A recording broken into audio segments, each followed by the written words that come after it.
So we're here in front of the truck. This will be part 12 of the series. This episode we're going to be looking at that transmission removal. I'm going to show you some the fuse system, the existing fuse system that was in the truck. And we're going to start taking a look at the engine and what kind of my intention and plans are going to be for that. So stay tuned, here we go. Off camera, what I did was, this is a cover that above the transmission and cover plate over the transmission, and it's what I've got to do to get the, I've got to remove it to get the brake lever disconnected, get the gear shift lever disconnected. So off camera what I did was disconnected the boots and started working on these bolts to get these bolts out of here.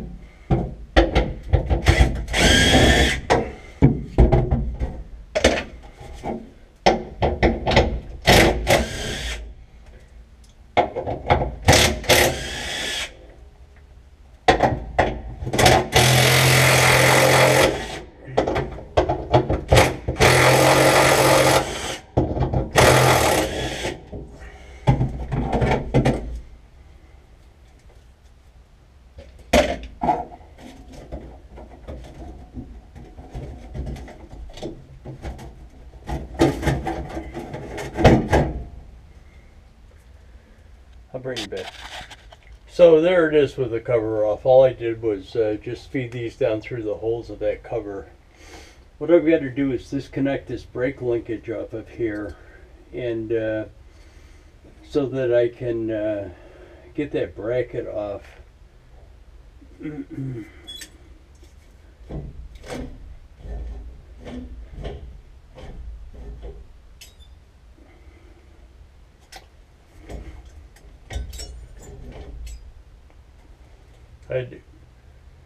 I kind of really like that parking brake lever. I'd love to be able to keep it in here, but I'm not sure how I could attach it to the new transmission. Anyways, I'll bring you back. Here's the brake lever disconnected.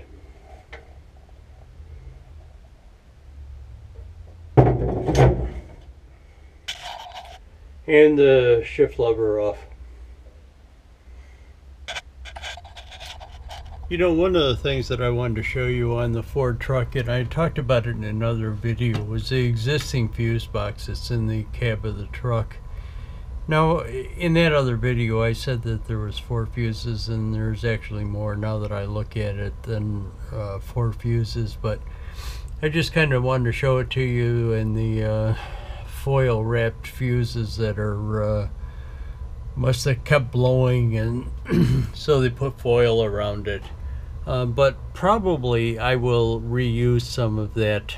I'm gonna pull it apart and kind of I don't know whether I'm gonna reuse it or not. I don't know whether I want to stay with those old style fuses in any of the circuits. So I just kind of wanted to show it to you, and let me I'll delve into it later. I'll probably pull that fuse box off and find out kind of what's behind it and how the wiring is run from it. I don't know. Yeah, that must be the main wiring harness out of the top of it. I don't think it comes out through the side panel, but let me take a look at it, and I'll bring you back to it. You know, I just came back from that wiring, that fuse box inside of the cab. One of the things that I've kind of been looking at or thinking about the last couple of days is actually pulling the cab off of that frame. I mean, to begin with, it would give me a lot more access to set the engine and transmission down into it. And it would provide me better access to clean the frame up and get the frame painted. My only hesitation about the entire thing is I don't really know whether I have the facilities here to be able to do it with. I hopefully could probably do it with that forklift truck. The forklift truck.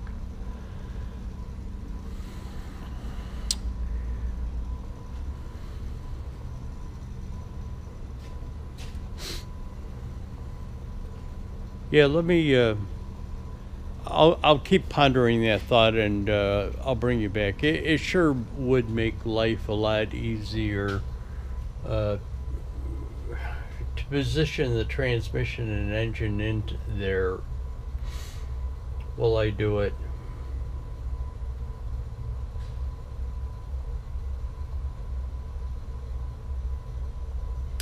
You know what I was looking at here again, I just hesitated, and what I'm looking at is how that transmission and engine is kind of offset from what I assume would be the center of the cab. I'm assuming that the hump, that opening was positioned in the center of the cab, but look at how the engine and well, at least the transmission, yeah, the engine too.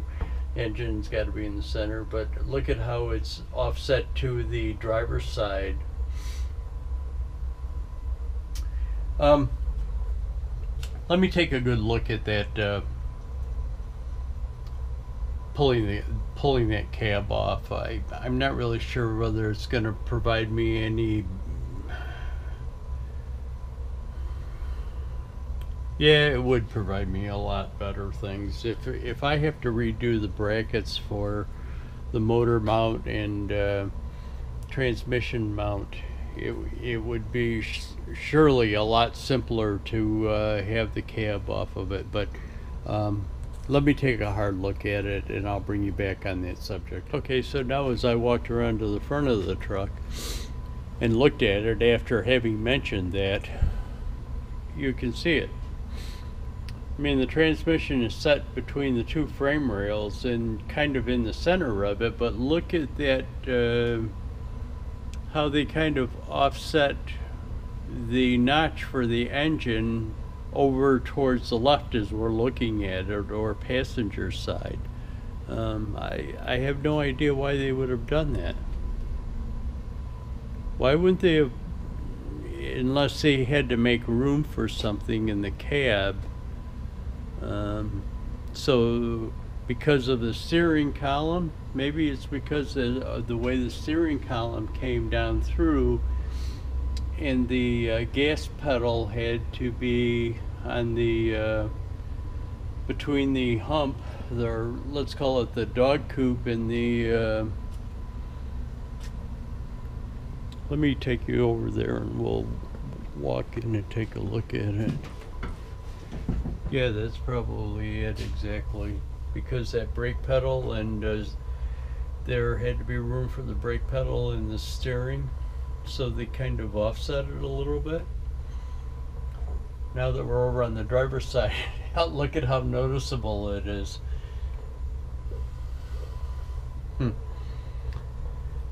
Anyways, just another little stupid fact. I'm just going to set you guys up here, and I've got to pull some stuff off of the transmission. Stuff related to the clutch, and what I'm going to be doing over down in there is pulling off the PTO engagement lever cable. So I'll probably edit most of it out, but just to let you know what I was doing.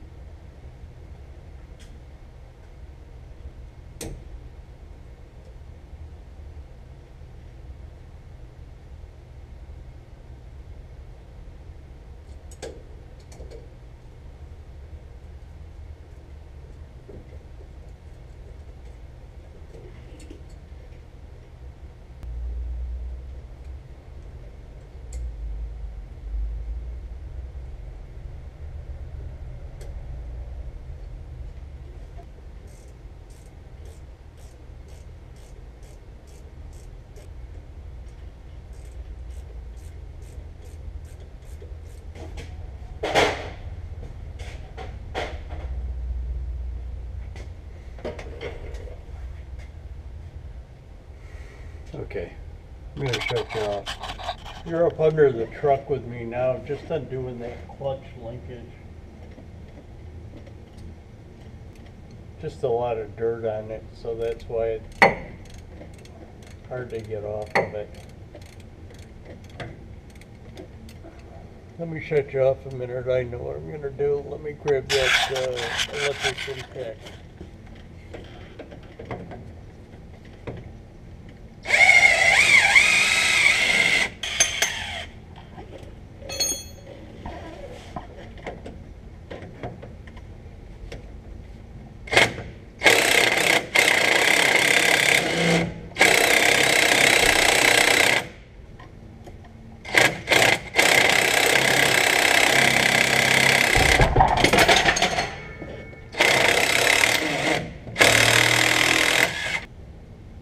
I gotta get that, I think that clutch is bolted onto the belt housing, so let me go see if I can pull that off. I'm gonna show you something here.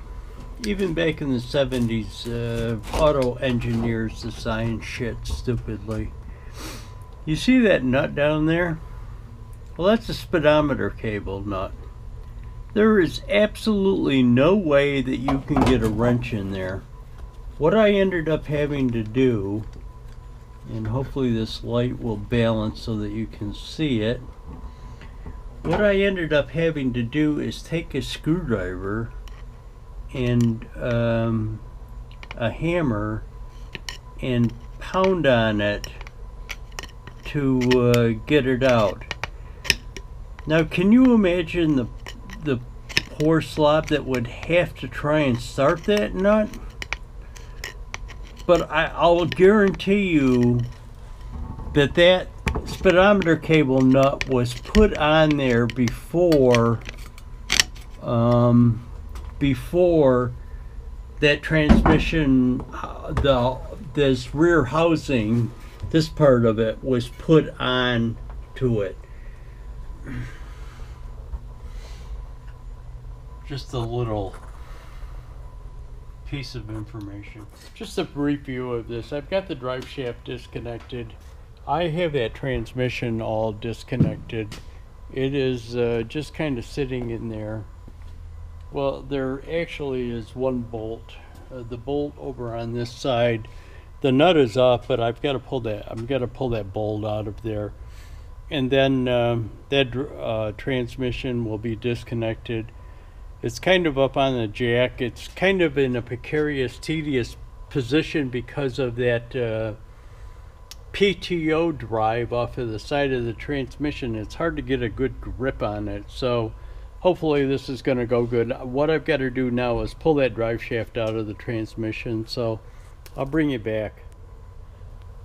Okay, so the transmission is out. I've still got it on the transmission jack. It was kind of awkward to get it out because of that PTO. See that PTO take off on the side right there? That thing kind of prevented the transmission from sitting correctly onto the jack stand. But anyways, it's out. It's on the jack stand. I'm gonna put that on a little skid like I did the motor and other things, but it's out. Now what I'm gonna do is start stripping it, and I'm pretty sure what I'm gonna do is pull the cab off of the frame so that I can have it sent out to have it sandblasted at a place. I'll just pull it up on the trailer, send it out, have it sandblasted at a place, get the frame all painted up. Before I send it out to have it sandblasted though, what I'll do is I'll start pulling off all the non-essential things that are on the frame so that it can be a clean frame to sandblast, and then I'll get it back and paint it with that PRO 15.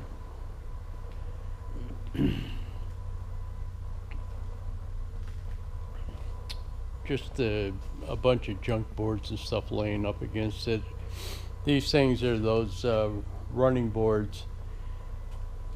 I'll take those other brackets for the running boards off, and I'm not going to send them out. I'll do them here. I can get them in my cabinet, my blast cabinet, so I won't send them out. I'll just do them here. And again, I'm going to keep these things until just in case, just in case I can't find something.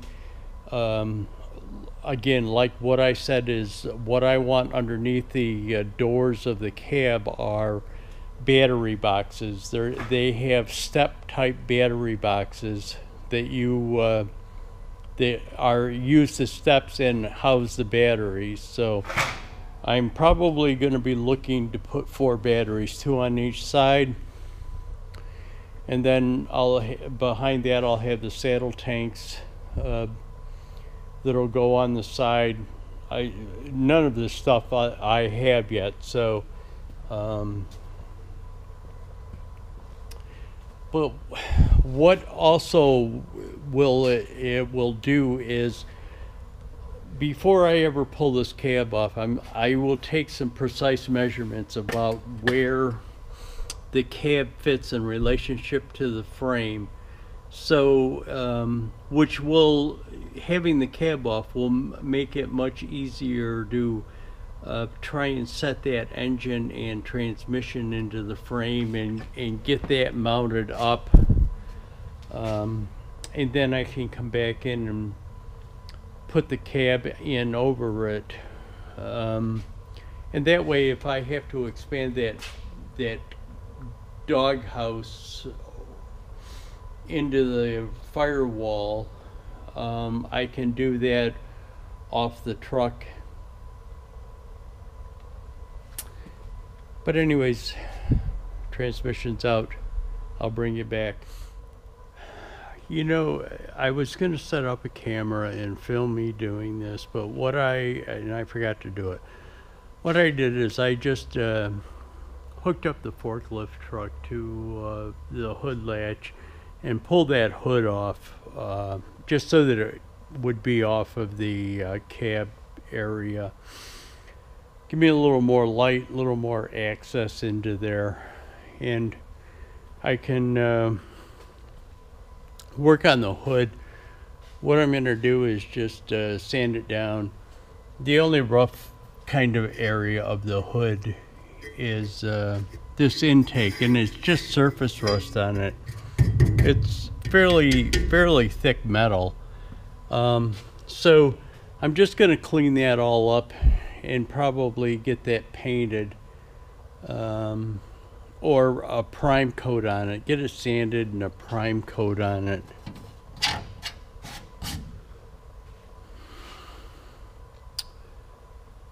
Not sure if I'm gonna do anything else to it. I've got those 2 lights that are in there. So I probably am not going to add lights to it.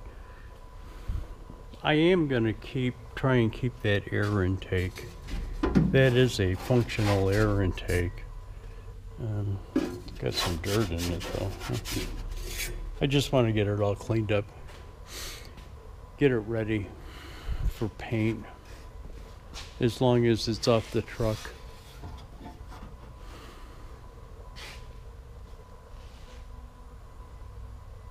Bring you back.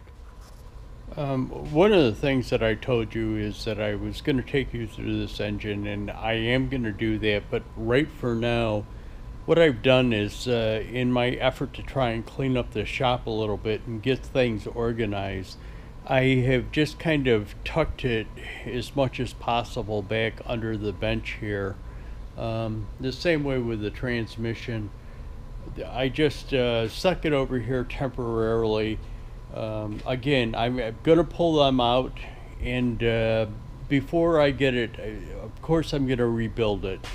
And before I get it up onto the engine stand, what I'll do is I'll take you through it and show you what I've got to work with, what I'm going to be doing, and just so that you've got a basic idea of before the rebuild starts of what there is and what I'm working with and everything. Now, I did go down yesterday. I talked to the guy at the salvage yard. I have a salvage yard in Buffalo that kind of everybody goes to when they need parts, and he's trying to find me an adapter plate for the Eaton Fuller to the 8.3. And again, what I want to do is try and get that. I might take that engine and put it, get it up on this stand and start stripping it down a little bit before, just so that I've got a little less weight to work with, and maybe I can bolt that transmission up to it and try and test fit it into the truck to see what I've got to do. There's going to be extensive work that has to be done regarding mounts, both motor and transmission mounting, and the existing work. And again, when I say the existing work, the existing cross members that are in the truck that supported the old gas engine and transmission, logically they're not going to there's probably a 99.9% chance that they're never going to work. But until I kind of get it bolted up and back in there, I don't know what I've got to take out, what I've got to put in, what I've got to relocate, things like that. And again, I'm still going to be seeing that whether I have to build a little dog coop or dog house, whatever you want to call it, cut that firewall out to support the engine, maybe going back in a little further. But I will bring you back for all of that. One of the things that I told you guys that I would do is kind of go through this engine a little bit. I just kind of want to take you through it. I'm going to pull the intake for the turbo off of it and measure to see what size that turbo is. Now, what I'm probably going to be looking for is changing this turbo out. I can tell just by the looks of the intake and the size of the turbo housings, both the input and exput. Exput, is that a word? The inducer and exducer. I can tell that it's a fairly small turbo, so what I'm going to be looking at is installing a bigger turbo to begin with. So let me pull it off and I'll show you guys what size it is. Okay, so there it is off. Let me go get a set of inside calipers and I'll measure it. So what I've done is taken a pair of inside calipers and measured that. Gotta tell you, it is pretty small.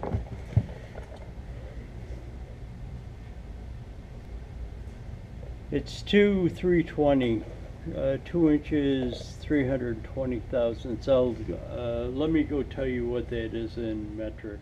I'll bring it right back. It's 58.8 millimeters, which is pretty small.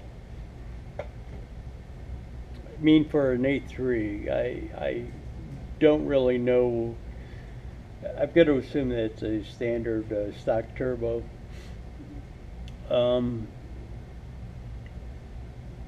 I think my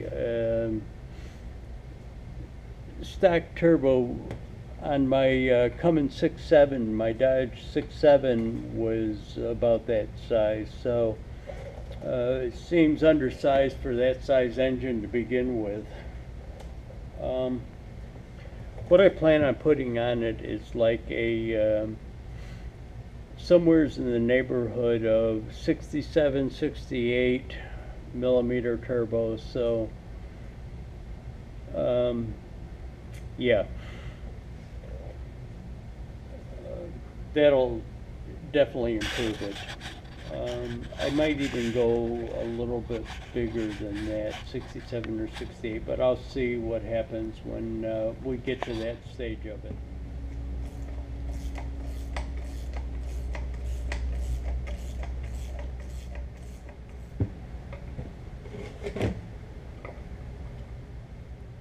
$10 millimeter metric now.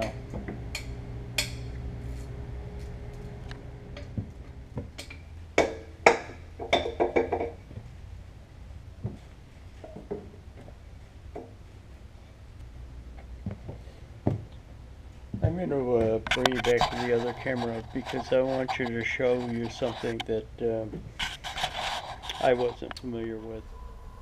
On this A3, they have this little solenoid valve right here, and it's off of the fuel pump, and it's got two lines that run over to these what appear to be almost like injectors, but what they are, and they have an electrical connection on the end of them. Instead of having a grid heater in the intake manifold like the 5.9 and 6.7 does, to pre-charge the air, let me bring you back.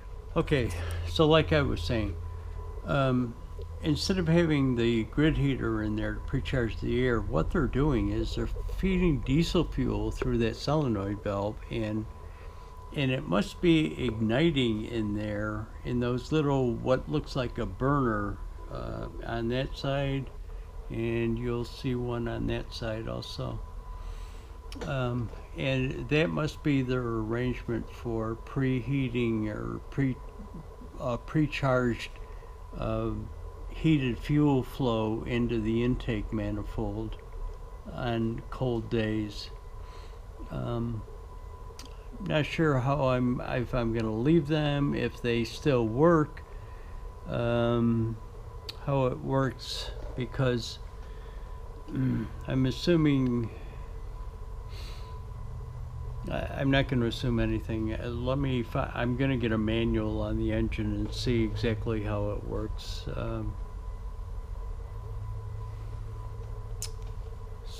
See how they incorporate that to work. But I'll bring you back. What I did is just pull this radiator hose off. I'm going to be looking at that filter down there, to tell you the truth. That should not be the oil filter. I'm not really sure what it is. Maybe a coolant filter, but it seems like awful small for a coolant filter. But I'm going to pull it off and I'll show it to you. Well, that thing was on there tight.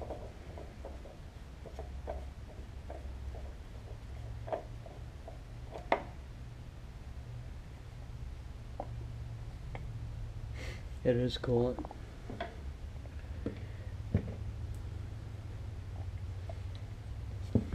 Really smashed up.